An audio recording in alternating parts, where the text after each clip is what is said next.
The line was crossed so quietly that I nearly failed to notice it. Her message arrived dressed up as courtesy. "Don't come to New Year's. My ex is coming and I want closure." There was no apology, no hesitation, just a single sentence that assumed I would remove myself without question.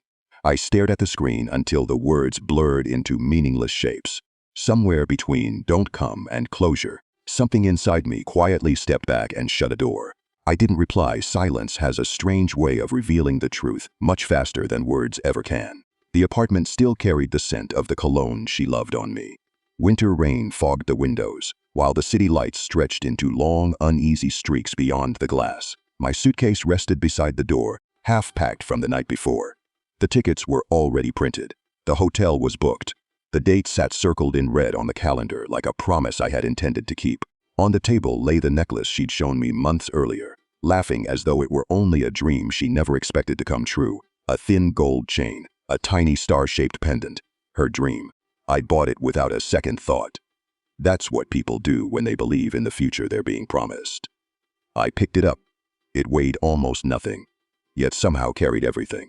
I pictured her ex walking through the door with that familiar smile, carrying memories only the two of them shared. The history she insisted no longer mattered. I imagined the room naturally making space for him. Then I imagined myself missing from it. I placed the necklace back on the table and listened to the apartment breathe. Every tick of the clock sounded like another decision becoming permanent. We saw each other that evening at a friend's place. One of those gatherings where the laughter is just a little too loud and every glance is just a little too careful. She hugged me as if nothing had changed. Her phone stayed face down. Her eyes didn't. He showed up late. Of course he did. Men like him always know how to make an entrance. Without anyone realizing it, the room seemed to lean toward him. She stood a little taller. Her smile grew a little wider. She introduced us as though we were equals. I watched his fingers brush against her arm. Accidentally, again and again. Someone cracked a joke about old times. She laughed too quickly. I didn't laugh at all. No one noticed the difference. When he leaned in close and whispered something that pulled her attention away from me, I felt it. The click, a precise sound somewhere deep inside. Not anger, not heartbreak, detachment. That's the moment most people misunderstand. They believe the breaking point arrives with noise. It doesn't. It's quiet, clean, surgical. It's the exact instant you stop hoping. I left without saying goodbye. I walked home through the rain without feeling cold. My phone buzzed. I never looked at it. There's a certain power in deciding when a conversation deserves to exist. Back at the apartment, I sat on the edge of the bed and took inventory. Love had made me generous. Responsibility had made me indispensable. I paid the deposit. The lease carried my name. I handled the invisible things. The utilities, the insurance, the late-night repairs that quietly kept her world comfortable enough to feel secure. I didn't lose my temper. I didn't confront her. I didn't ask for reassurance the way she probably expected. Instead, I made a plan. Short lists, clean lines, not a single wasted movement. Trip canceled, refund confirmed. Necklace returned, receipt printed. Lease transfer request submitted. Utilities scheduled to be disconnected the moment I moved out. Moving truck reserved for dawn. That night, I slept like a man who had already walked away. I moved out while the city was still waking up. The boxes slid neatly into place with the kind of finality that never argues. I took only what belonged to me. Everything else remained exactly where it had always been. A museum filled with assumptions. I didn't leave behind a note. Closure is a privilege reserved for the people who earn it.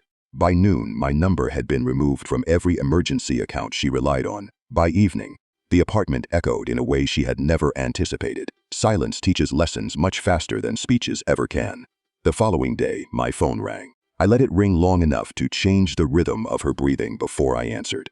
By the time I picked up, she was already crying. She told me he'd spent the entire evening flirting with her cousin, openly, casually, like it was a performance he'd perfected long ago. She said it happened right in front of her. She said everyone had seen it. She said she'd never felt so invisible. I listened, not because I owed her my attention, but because understanding how something falls apart is part of the craft. She asked where it was. She said the apartment didn't feel right anymore. She told me the lights wouldn't come on, the heat had stopped working, and the internet kept blinking as though it were mocking her. I calmly told her I had moved out. Silence spread across the line. Then came the panic. She said I was overreacting.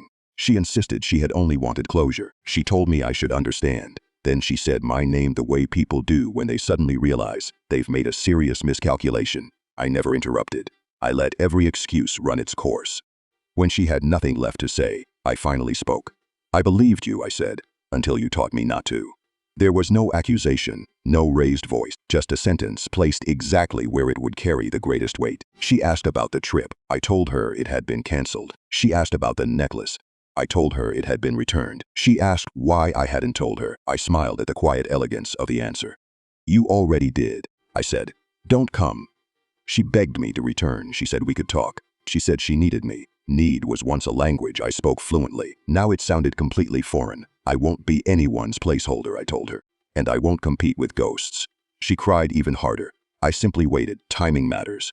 I didn't block her number. Breaking people is dramatic. Instead, I changed the rules. Every shared account was closed. Every convenience disappeared. Every safety net was folded away with quiet precision. I watched the messages arrive. First confusion, then frustration, then fear. Friends reached out to ask what had happened.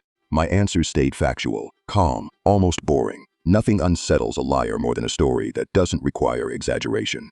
She tried telling people I had become cold. I allowed my silence to answer for me. Her ex vanished almost as quickly as he'd appeared. It turns out closure doesn't last very long when consequences finally arrive.